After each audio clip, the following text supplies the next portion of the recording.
first, I always like to ask, what was the shift mentally that made you decide to make that change? Well, I've always been overweight. Okay. And overweight as a child, overweight as a teenager. When I was in high school, the size was like 0 to 2.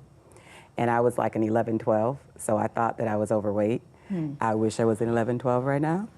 But I'm working my way back to that. But, you know, the shifting point pretty much was I'm tired of fighting.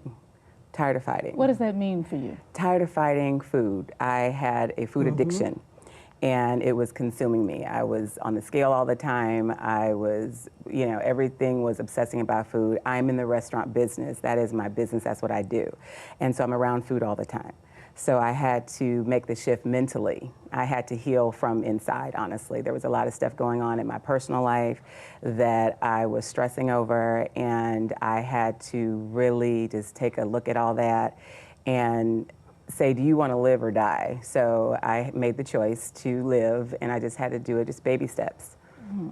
I mean, yeah, I think, you know, look, the world itself, not just, you know, black women and men, but the world itself definitely has a stigma once you reach that age of 50. Like, you know, your life is supposed to be over. You're supposed to just want to sit at home. You know, I know so many women and men that are just opening businesses at 50, taking hold of their lives in a big way. I mean, even for me, I think once I let go of worrying about whatever age I was, especially being in this business, because that can be a whole other beast in itself, but just being like, what do I want to do now? What do I want to create now? And it just really have been feeling really good about myself and feeling good about life. Do you feel the same? I do. I'm getting there. It's a process. I've been married for 33 years. I have children.